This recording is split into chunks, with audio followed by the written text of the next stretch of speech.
welcome Bob Birrell to the NatCon Australia podcast. Thank you, Dan. Let's kick off with a bit of your background. I mean, how did you originally get into studying demography?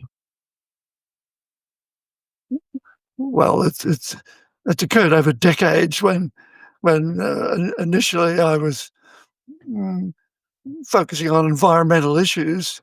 This is through the 70s and 80s, and then I realised that the demographic factor was crucial to environmental outcomes in Australia, and that prompted me to turn my attention to what was driving the population growth, which at the time was primarily immigration, and of course has become increasingly so ever since. And so that set me off into a career of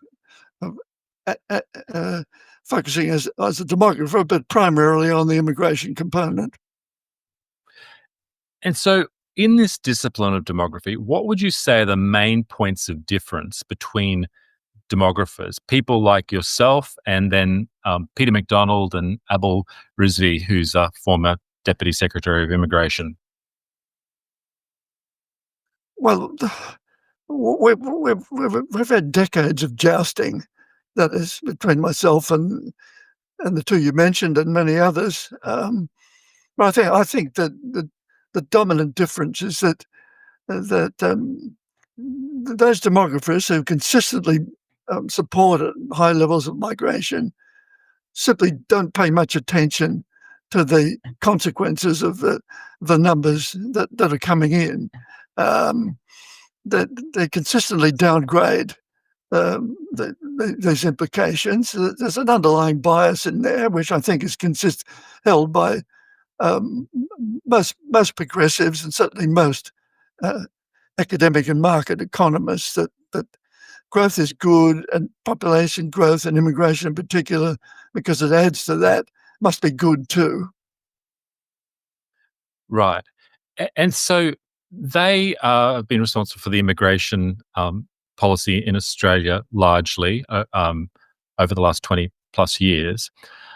Treasury has consistently got its estimates on immigration wrong. For example, the federal government, way back in 2002, projected that Australia's population would be 25 million in 2042, and then in a later intergenerational report predicted we have a population of almost 40 million by 2055. But we're going to hit that target much quicker than that.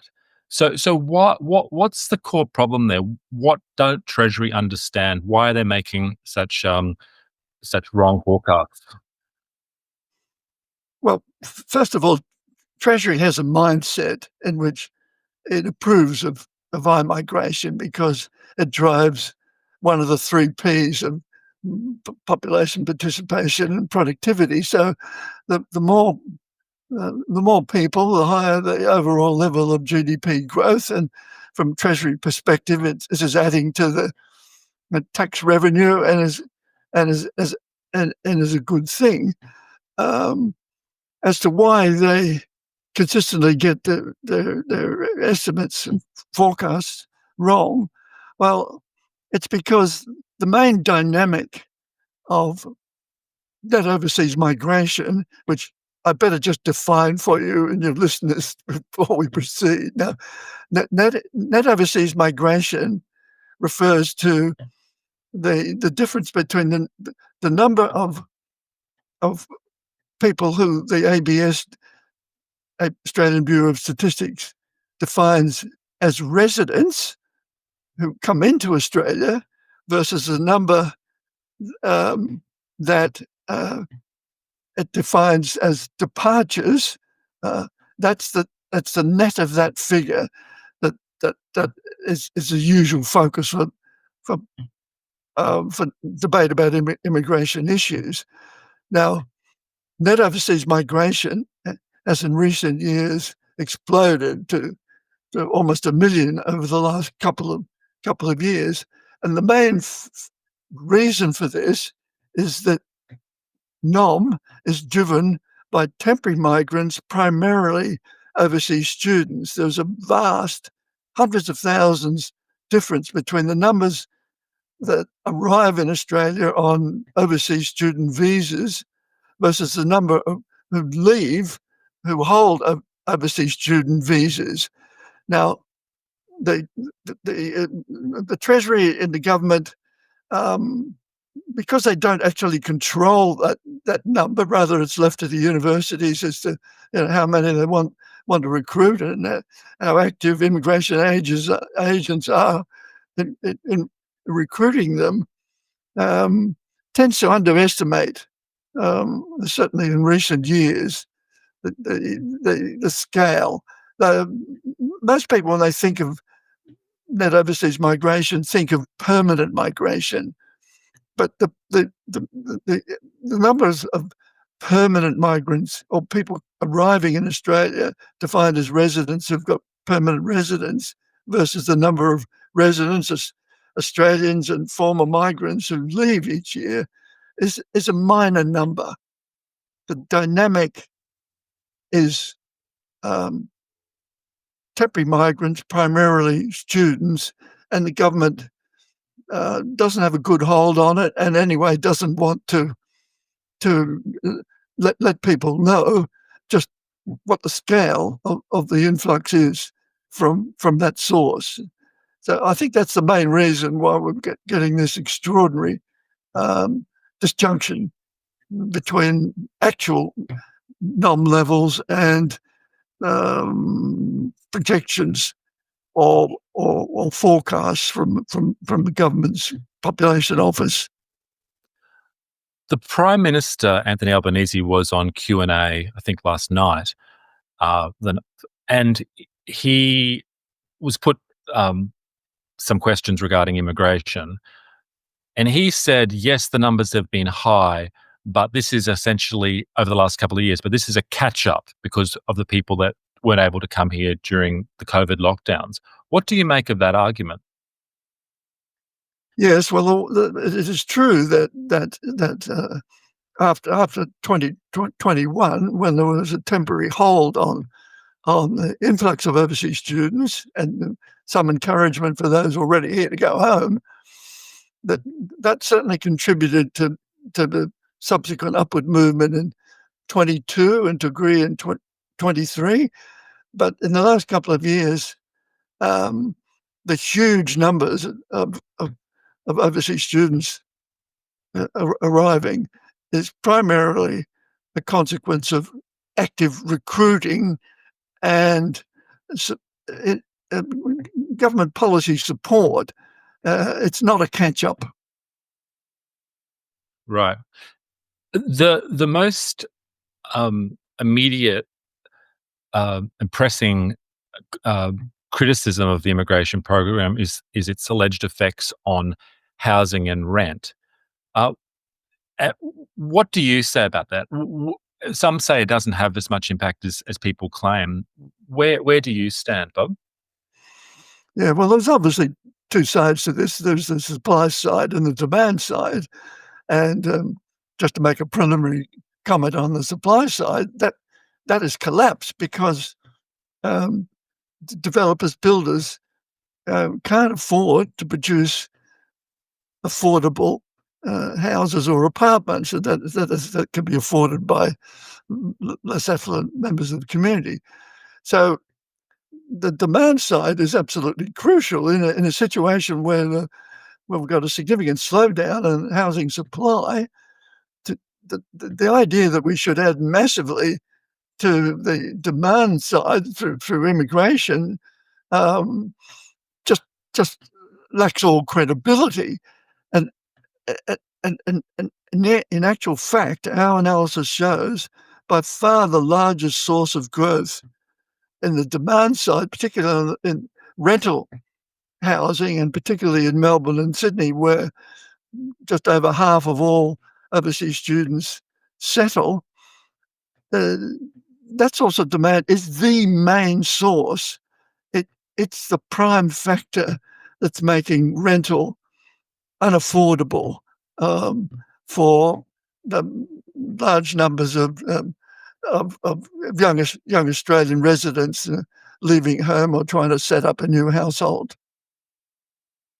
So you have recently released a report based on surveys that you conducted in December last year, which effectively gauges voter sentiment on a variety of issues, but mainly on immigration.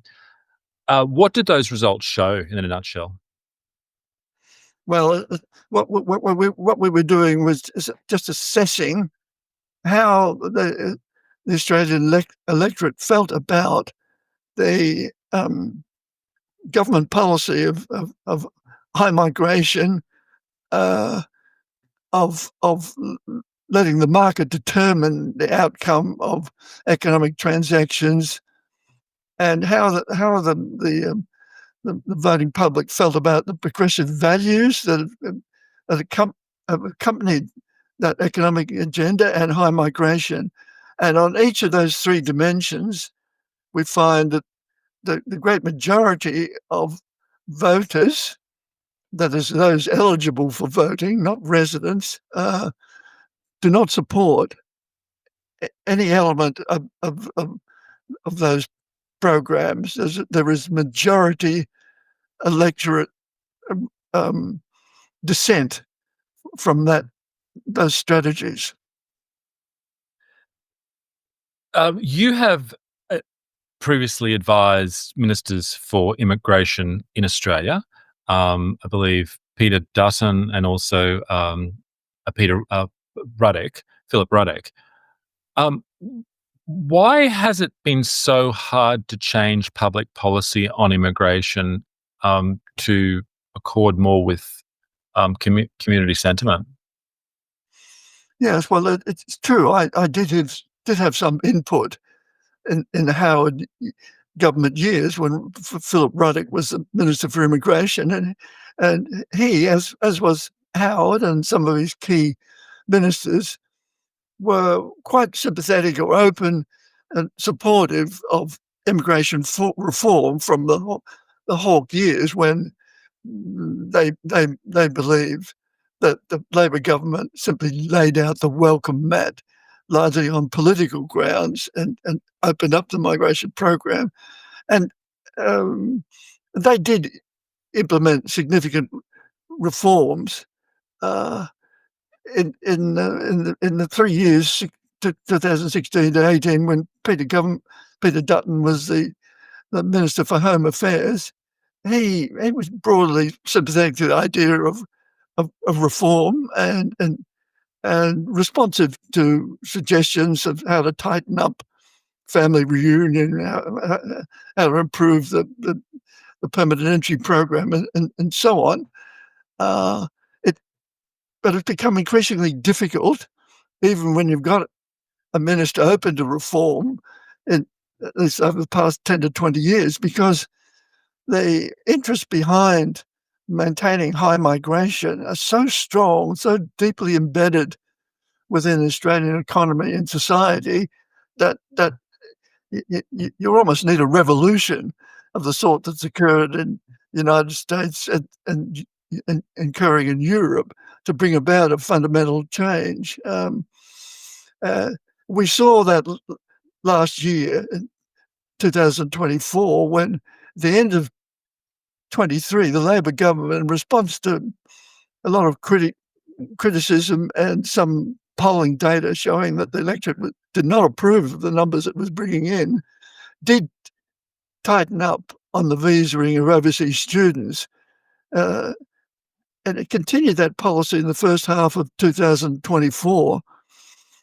It was quite effective, but the opposition from the interests affected by this, and particularly the universities and the states that rely heavily on population-driven growth, particularly Victoria, they kicked up such a fuss that the Labor government quickly backed off. So by mid-2024, the Labor government had effectively canned its strict visaing and was offering to universities and and the states quotas for overseas student numbers, which would preserve their existing market share and relieve the states and from their concerns that immigration was about to retract. Yeah. It seems to me that Australia's increasingly out of step with some of its Western peers. In the United States, Marco Rubio, at his confirmation hearing, said the age of mass migration is over. In the UK, you've got, Nigel Farage is saying he's in favour of net zero migration, and former senior cabinet ministers like Suella Braverman are saying similar things, or at the very least that immigration should be in the tens of thousands in the UK, which would be very low numbers here um, if you were to adjust for population size. And yet in Australia, it's hard to see um, either of the two political parties saying anything similar. Why do you think that is? Why are they far less reluctant to sort of read the room like other Western democracies seem to be Well, doing? Dan, I think that may be changing, but let me come back to why and go back to the first part of your question about why um, high levels of migration seem so part of the furniture here. And the fundamental reason is that in the aftermath of the Hawke, Keating, Howard reform era, when markets were opened up to international trade, and in the process we basically lost the it, it, the industries that had developed in the 50s and 60s. Australia essentially found its niche in the international marketplace, but it was as a commodity producer. And so the question would come, well, what are all these people going to do now? And, especially if we're preoccupied with economic growth, and which is partly determined by population growth. Well, starting in about 2015, when the coalition was in power, and we had the first signs of a Chinese slowdown in demand for commodities, we got a very distinct change in immigration policy at that time, 2015, and it was that we need to we needed to push up migration intake in order to provide an alternative for the growth that we were previously getting from rampant Chinese purchasing of our commodities. In other words, immigration has now become a part of our overall economic dynamism. Without it, GDP growth would slow, and we'd either have to turn the tap off or find something for them to do that's actually productive. And there's a serious unwillingness to take on that task because there's so many vested interests now in sticking to that model.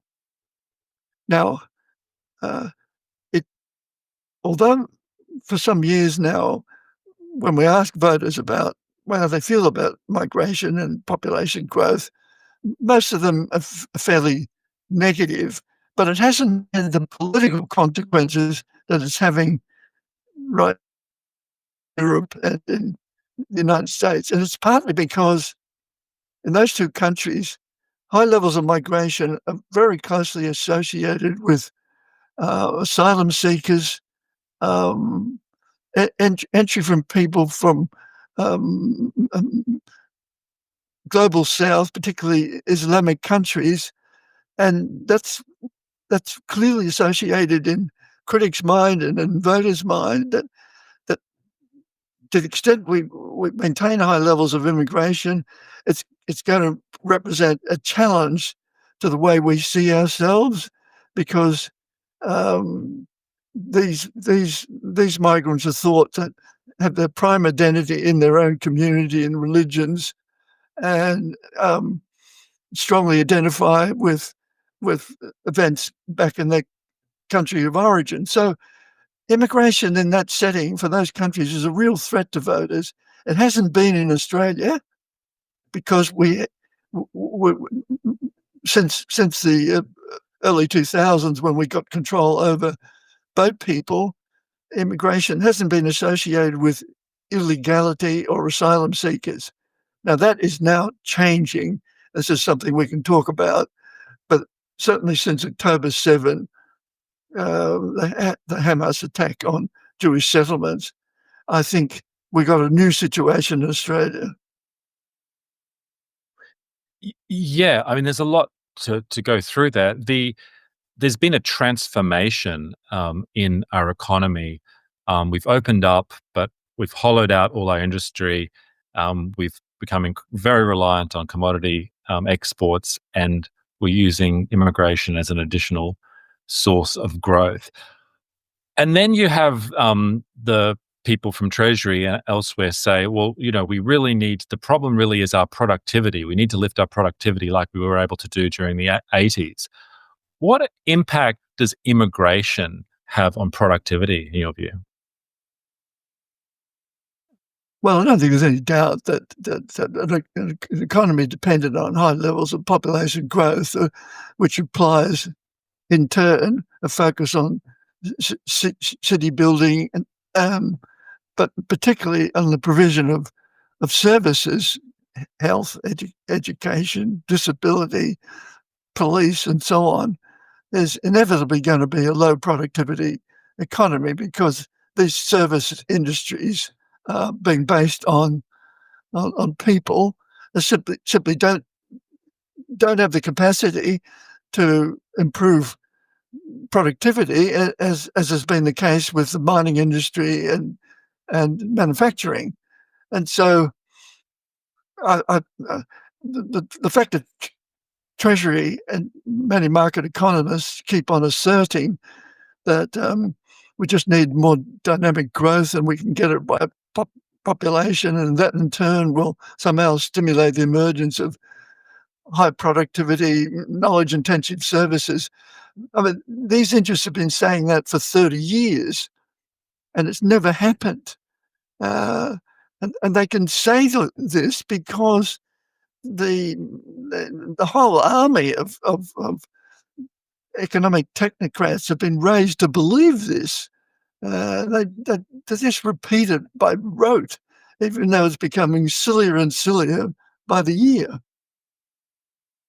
Yeah, right. And I mean, one of the other um, perennial criticisms of the existing native population is that well, our fertility is dropping. It's terrible, terrible, terrible. We need to do better, and government policy needs to do something to adjust this, which I'm sympathetic to. But what impact do you think immigration actually has on that, on fertility levels of the existing population? Well, look, it has a mixed effect. To the extent which is the case that migration tends to have a younging effect on the population. That is, the average age of migrants tend to be somewhat lower than the resident population. It does put more people in the childbearing ages. But what's been happening in Australia is that the conditions which are necessary for child rearing, both in the migrant population and in the mainstream resident population, have been deteriorating. That is, the price of housing and the widespread sense of financial vulnerability means that for most couples in the childbearing ages who may well wish to have children, they're put off because of the costs and the uncertainties of their living situation. And as a consequence, our measure of fertility, the total fertility rate, which is refers to the number of children a woman would have over a childbearing life, as she repeated, the current rates of fertility has dropped way below replacement level. So we still, because of the legacy of large numbers in the childbearing ages, we've still got a positive um, birth to death number, but it's slowly declining. So most of our population growth now is attributable to net overseas migration, and that will continue to be the case. You know, quite apart from the issue of population numbers, I'm concerned about this, as I think many people are. If we as a nation can't provide the setting to reproduce ourselves, it suggests a failed nation to me. Yeah, it's I say, successful nations should be producing children and producing goods and services rather than importing both, right? That's what when Britain was in its heyday, it was exporting people and goods, and now everything seems to be going in reverse. When I raise this immigration issue with people in the political scene, they say, "Look, the next election, yes, it's an issue. The next election will be focused on the cost of living, cost of living, cost of living," which is true. But the uh, what impact does immigration actually have on the cost of living, even outside of the um, housing sector? Because I asked some of my economic buddies about this, and there was surprisingly little literature on that particular question that they're able to point me to. Well, clearly the inability of our big cities to provide housing to meet the extra number of households looking for purchase a house or rental, that is a major factor. There's a huge disjunction between the two, and that's the main reason why why housing prices in Australia in relation to household income have reached record levels. It's simply unaffordable. And so on that simple dimension, uh, since, as I argued earlier, and I think we've documented that immigration, particularly in the big cities, is the main factor on the demand side. Immigration is a crucial factor in our inflationary situation. What we found with our survey was that about 50% of voters feel financially insecure.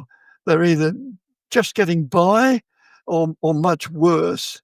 And when we analyse the situation of this 50% of voters uh, to see what's the cause of this, it's a cost of housing, which is crucial. But most of those who own their own home but are mortgaged are also feeling financially insecure. And of course, those who can't get into the housing marketplace to buy a home or are having difficulty finding rental are in a diabolical situation.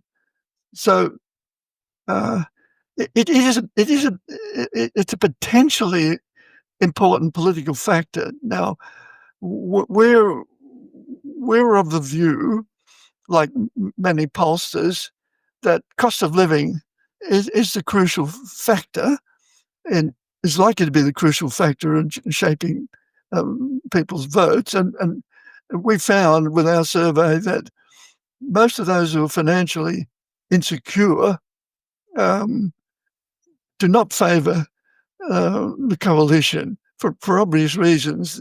They see Labor and the Greens as much more caring and more likely to provide for them in their situation. And so I think there's a great big red light there for the coalition by sticking to its guns and back to basics. It's opening itself up to voter leakage from Labor with its newfound caring orientations. But having said that, I, we also know from our survey that most voters do not support the prevailing progressive uh, agenda, values agenda, or high migration. Now, as I've said earlier in this podcast, I don't think this has been a crucial factor in shaping votes, but it may be becoming so now, and that's largely attributable to the October 7 Hamas attack on Jewish settlements, because that has let loose in Australia a florid protest movement from obviously coming from minority communities, particularly Islamic communities, and that has opened up a scare in the public arena, which is that our immigration policies in Australia have produced a divided sectarian society, which is harbouring values, particularly anti-Semitic values, on the part of the protesters that are quite fundamentally opposed to what we like to think of ourselves as being in Australia.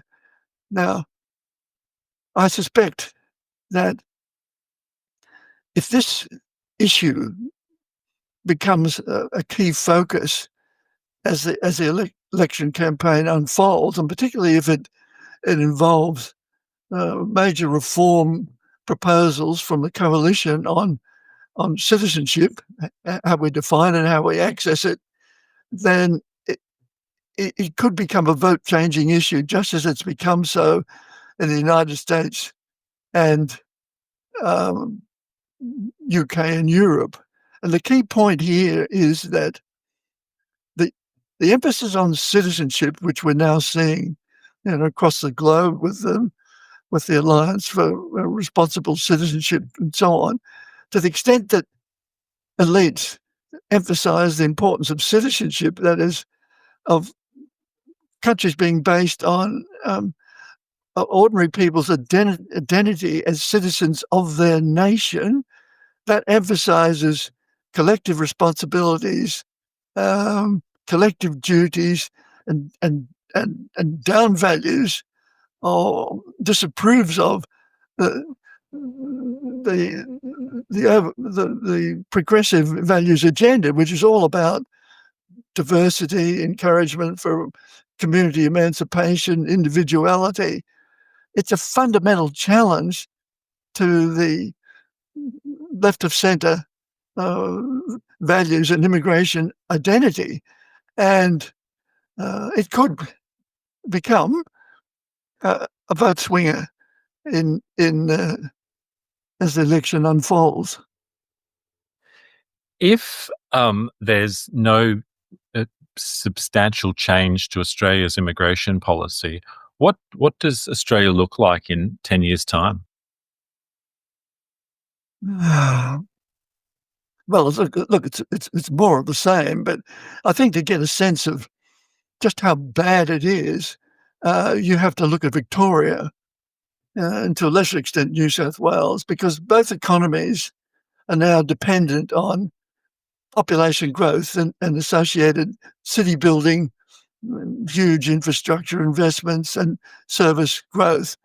But in the case of Victoria, the state government simply does not have the financial capacity to provide for all this infrastructure, and it's going deeper into debt, and is approaching the point where default is a possibility, as it was in the early 90s in Victoria.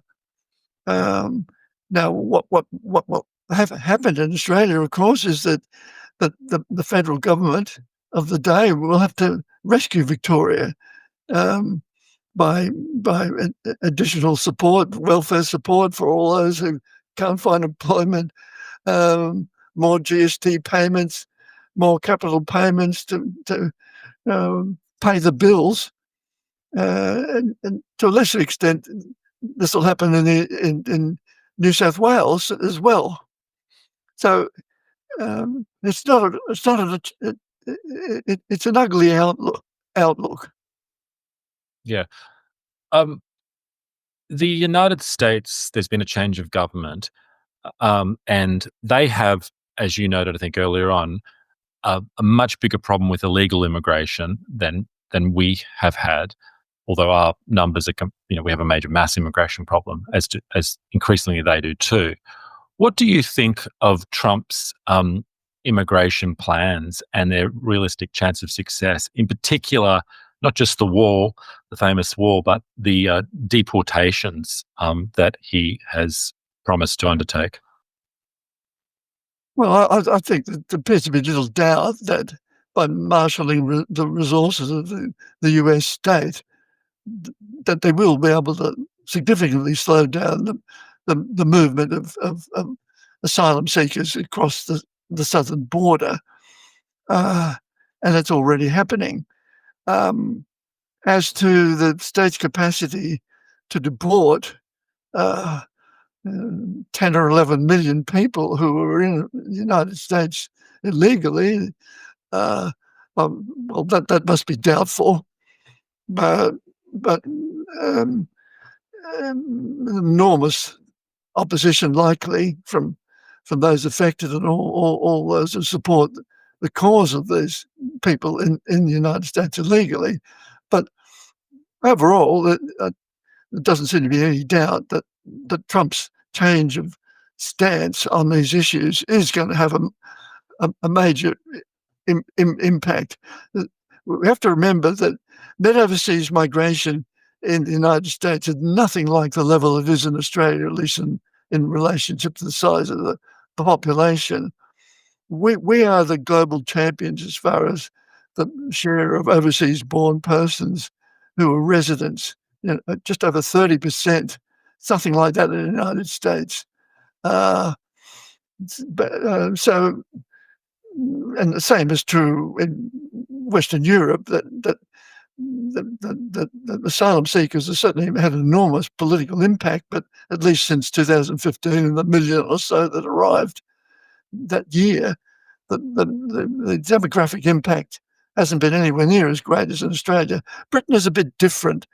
The British, despite the claims of successive parties to doing something about the scale of immigration, have really struggled to do so and have sustained really high levels of net overseas migration, 500 to 600 a year, which as a share of population, of course, is much less than here, but it's still very substantial, and it's a reason why the immigration issue has just festered on in Britain, where it would seem that it is probably the most significant political issue in the country, and is seemingly leading to a major vote of realignment with reform, with this very simple program of opposing the progressive agenda and high migration, has a higher primary vote in the polls than does the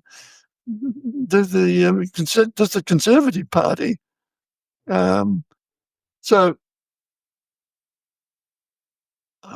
we await major changes in Australia before we're going to get anything like the situation that has emerged in the United States and the UK. But as I said earlier, I think there is a possibility that something of the sort could emerge as the election unfolds, especially if the coalition makes an issue of various immigration, citizenship related issues in its platform. Yeah, I mean, I follow the issue reasonably closely, not as closely as you, but probably more closely than others. Even I am sometimes taken aback by the percentage of overseas-born persons in Australia. And I know, chatting with people in the UK, they can't quite wrap their head around it either, because I think London, it's about 30% or more born overseas, but in most of the Australian capital cities, it's close to 50% born overseas, I think, right? Even I think Perth and other... No, Not it's quite there? low 30s, but The 30s, okay. so that is an extraordinarily high figure. Mm. Uh, Yep. and we are an outlier internationally, and it is an underlying determinant of many of the problems that of financial uncertainty and congestion, house prices. Immigration is clearly a major factor. It's just that we haven't had the kind of immigration that I've described, which has occurred in Britain and Europe and the United States, that is predominantly illegals coming from minority groups with strong connections to value systems and religions which don't fit well within the mainstream community, and which many people fear once they're established, that they will undermine the overall value of citizenship and solidarity that most prize in these countries, and most in Australia also prize. I should emphasise that our survey shows that the great majority of Australians do have a very strong sense of belonging to Australia and of supporting policies which heighten our national solidarity and our collective capacity to do things.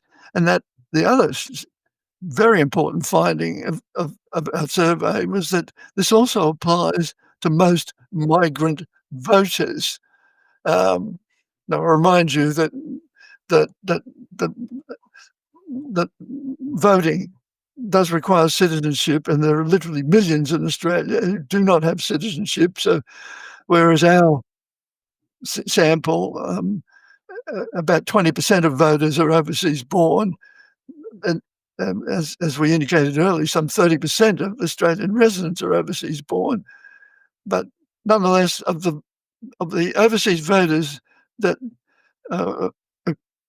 came up in our survey, most of these, and they're Europeans, formerly European, European-born or English-speaking background-born.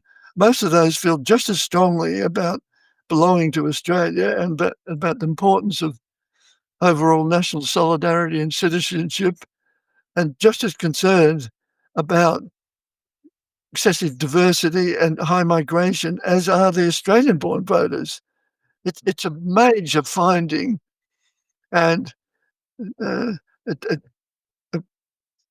the same time, as I need to remind your listeners that at the same time that is happening, we still have the emergence since October 7 of a minority of migrants who are coming from mainly Islamic countries, who have not yet integrated into Australian society and who are very actively engaging in pressing for the interests of their countrymen, Palestinians and the like in the Middle East. But that relatively small group is making a lot of noise and is causing a great deal of discord and amongst commentators, and perhaps unnecessarily frightening them that we've become a country of many cultures and communities without a common thread. I think that's wrong, but nonetheless, there is a minority which is unsettling that situation, and could have quite a significant impact, given that there are underlying concerns which we've been emphasising about the progressive agenda and migration numbers within the majority of voters. Yeah, I just as you're talking, looking up the figures to make sure I got them right. I mean, the figures I'm looking at says 54% of the people in the city of Perth were born overseas, but in the greater Perth, it's 36%. And so I guess it depends where you actually, you get. Yes, there are enclaves and where, That's right. where there are very high levels of overseas born, but in any case, 30+% is unprecedented. Mm. Is it? Yeah. I mean, I looked at some of the figures going way back, and you had a big influx in the 1890s of people. So there's a large, and then it really trailed off. And so by about the start of the First World War, if I've got this correct, the numbers of people born overseas started to go right down to about 10% or less. And then after the Second World War, obviously with the waves of migration from Italy and the Baltics and Greece and stuff, it started to rack up. But even during that time, I think um, it's not probably as well appreciated that the vast majority of the population growth still came from people having babies. Even during those waves of immigration, it was still, from the figures have seen, 2/3 or more was native population growth rather than migrants, which is not the case today, right? A vast source of population growth is immigration, not people having babies. Yeah. Um, Yeah. so yeah. I mean, why was the Australian immigration program held up in the UK, famous points-based system, as the one that, you know, the model to be followed? How did we get that reputation for being the best in class? Well, one of the key thrusts of the Howard era reform was to target the migration program towards those with skills and characteristics thought to provide the greatest boost to our overall economy. And this is what we migration advisors did in that period, with constantly devising changes to the selection system in order to try and produce an effective labour market recruitment process.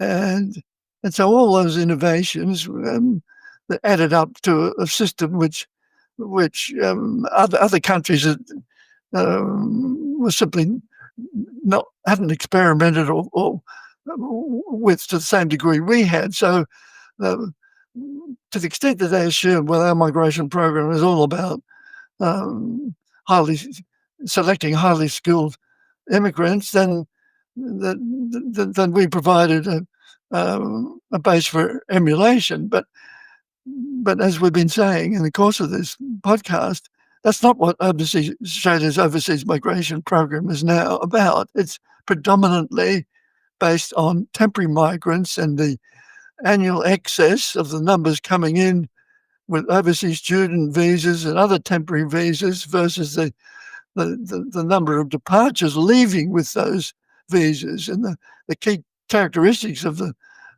situation is that the overseas students who do come in here and get temporary visas tend to stay on for years and years. Their purpose for coming here is not primarily education, but rather using education as a means to access our labour market, and in the long term to achieve permanent residence. Now, that's a generalisation, doesn't apply to all groups, less so to the Chinese. But for the most of the continent of subcontinent of India, the inflows, Nepal, India, Sri Lanka, Pakistan, and so on, that is the dominant orientation. Now, we deliberately created during coalition years and turbocharged that in the early in the aftermath of COVID to add to the incentives, to the point where the initial Labor Party policy through 2023 was to deliberately convert our immigration program into an arm of our education system.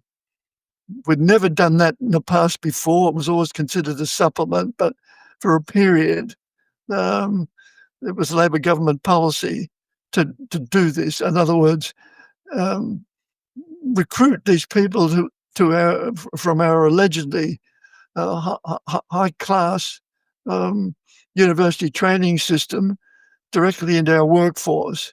the assumption being that they really were learning something worthwhile in the university system. That too is something of a myth, since most of them have been doing the university degrees, which most maximises the possibility of them getting permanent entry. You've got to have an accredited degree. So most of them have been doing business and commerce. What about this constant argument that I hear from people who run businesses and the like? We can't find people that are willing to work. That's why we need these immigration numbers to work in restaurants, to work on farms.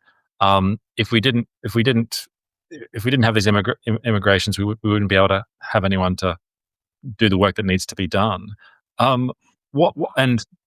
Why isn't it working with those record numbers? Why do we still have these massive labour shortages across the economy? Well, I don't think there's any doubt that the availability of this huge temporary entry stock of people has reduced the cost of labour in the hospitality industry, in the horticulture industry, and other areas reliant on low-cost labour. And if we didn't have them, we would have to make an adjustment. People would have to pay more. And that's a major factor in the support for continuing the present system.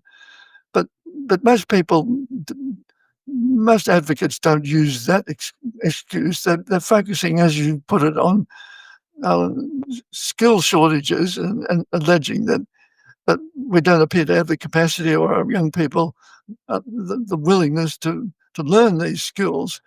Well, to some extent that's true.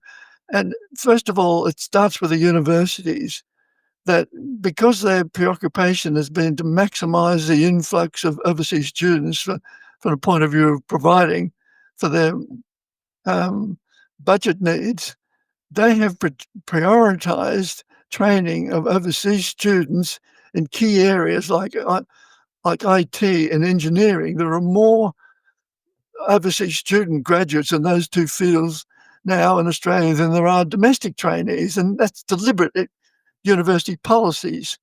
But as far as the trade level is concerned, which is a major issue and a key problem in the high cost of building and therefore problems of housing and affordability, the problem here is much more fundamental, that in Australia it is the unions which have controlled the training procedures available for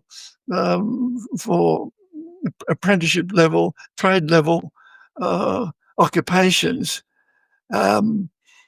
Overseas people, unless they've been given accreditation at the same level of our apprenticeship training, cannot work in the trades. Very few overseas born people now come with trade qualifications, and it's not likely to change because the unions are very unwilling to change the rules so that their rules about the apprenticeship training can be bypassed. It's just simply not happening. And overseas students, once they get here, by and large, cannot do apprenticeships. That the rules, as they're set, simply precluded. It's not because they're debarred, but because they're here on temporary visas, and so it's simply not consistent with the idea of doing a sustained apprenticeship to be on a temporary visa. So we've got a fundamental trade problem in Australia. It's not going to be solved by overseas students unless you can discard the union involvement in this. It's going to have to involve more trade training in Australia. Yeah. So, Bob, imagine you're put in charge of Australian immigration policy with a free hand. What should be done, ideally? Well, the first thing clearly is to control the overseas student industry. That's the dynamic driver. That is the basis of most of the vested interests, particularly state government interests, who have become highly dependent on universities as providers of jobs and something for young people to do. That has to be the first change.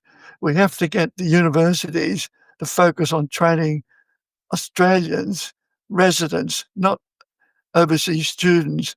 And to do that, we'll have to, it'll require increased government funding for our universities. Now, at the moment, neither political party is willing to acknowledge this truth or to commit to that training. And so as a consequence, we're likely to be stuck with a problem for years. But until that's the first thing and the main thing that needs to happen to get this out of control influx, bring it to an end. I mean, what about this prospect of that's being floated in the UK and elsewhere of net zero immigration or immigration in the tens of thousands? Is that something we can work towards in Australia realistically? It's not feasible in Australia because such is the scale, as we've been emphasising over and over again, of the presence of overseas-born persons with linkages back home to parents, to potential partners, to friends and villages and so on, all seeking a way to get out of a situation that's vastly worse than what's potentially available in Australia. If we could get net overseas migration down to 100 or 150,000, that would be a massive achievement in itself, and it would be a huge improvement on the present situation where, as I say, it's just out of control. The government has simply given up, and we're stuck. You're saying, to be clear, that if you just limited immigration to spouses and family reunion and similar types of things, you'd still struggle to get immigration in Australia below 150,000. Yeah. Look, it's given the scale of demand for this and the leakages back home, to get net overseas migration. To get net permanent entry or permanent entry level, down to 160,000 is a Herculean task. And I think that's why Peter Dutton has backed off that number recently. But that's not the real problem, as I keep emphasising. It's the influx of temporaries versus the lack of excess of former temporaries that is the problem. And that has to begin with the restructuring our education system, particularly the higher education system, because that's the main source of overseas students, and really, as I said, also a part of the problem because the universities are devoting so much of their potential educational capacity to overseas students that we're starving the domestic student. There's been no increase in the number of commencements from domestic students over the past 7 or 8 years in Australia. Not at all. Interesting.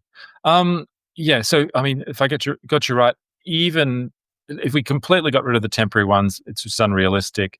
We'd still have a permanent migration program of about 150,000, and you think per year, and that's still substantial, right? Like that's. I mean, I originally grew up in Townsville. I used to think Townsville was 160,000, or that's now over 200,000 now. I mean, that's another Townsville in Australia per year of permanent migrants, effectively. Yeah, it's still substantial, but I'm just being realistic. That we have the legacy of this enormous stock of people many of whom are going to become voters who have very strong links back home. And so the spouse program in particular is highly dynamic and expansive because of the number of people who, when it comes to choosing a spouse, decide to go home, perhaps for personal preferences, but family pressures and community pressures. There's a huge potential on the spouse program, and at the moment, we haven't really got it under control at all.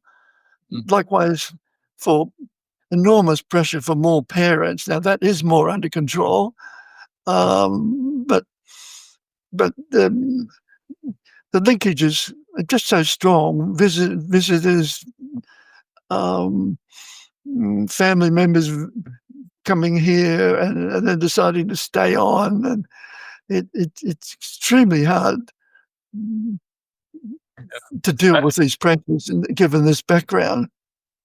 Yeah, I mean, there are other mechanisms through extending the time it takes to become a citizen and restricting the ability to buy property here, or I don't know, limiting remittances that can be made back to the home country that might disincentivize migration. Is that a potential way of reducing demand to come and live in Australia? Yes, but we have to keep in perspective, Dan, that the situation over the past couple of decades that we've got to at least 250,000 net overseas migration a year, and that was before COVID. Now, since COVID, the Labor government has simply turned the tap on. We've jumped from net 250,000 to more like 500,000 a year. And with the Labor government decisions to retract the tough visaing of overseas students that they implemented in December 93 and to return to the status quo ante and simply provide quotas for universities to obtain the numbers that they've been attaining in peak years, it's put net overseas migration more like 300,000 to 400,000 a year. And this is since they're predominantly locating in Melbourne and Sydney, this is putting enormous pressures on those two cities, and the overflow is adding to the pressures on peripheral communities and the regions now, including Queensland. That would be a vastly improved situation if we could get down to NOM of around 150,000. Yeah, look, I could talk to you all day, and there's lots of other aspects to cover. As a final question, absent such high numbers of immigration that we've had for the last 20 years, have you seen any calculation about what Australia's GDP growth would be over that period of time? In other words, how dependent is our country on immigration for growth, GDP growth? Highly dependent. Most of our GDP growth is attributable to population growth at the moment, and because we've become a service-based society, which is inherently low labour productivity, the main component of growth is coming from population growth. So we need a reset so that we're not dependent on population for our source of growth, and the focus should turn to per capita economic growth, not overall economic growth. I'm not saying that I support this, but at least we have found a niche in the international marketplace as a commodity producer, and it's served us very well. It's provided the basis for our lavish imports, our ability to borrow on foreign markets at low rates, and so on. But it's brought with it major problems of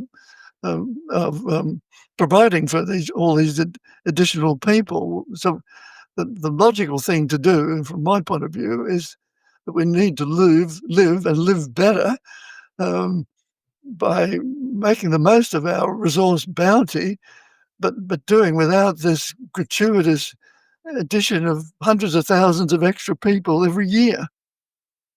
Yeah. Bob, I'm on the same page as you. I couldn't agree more. I will pop the report, quite a detailed report that you've done, hopefully a link to that in the show notes so people can check out the detail that's included in that.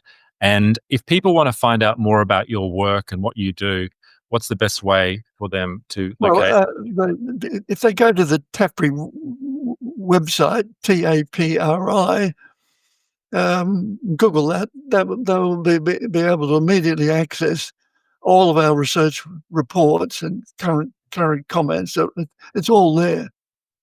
Yeah. Look, you've been in the trenches fighting this battle for a long, long time and ahead of most other people. So hopefully, eventually, the people in charge with the levers of power, regardless of which political party, will eventually get the idea. Appreciate your time, Bob, and look forward to catching up in future. Thanks very much. Thank you, Dan.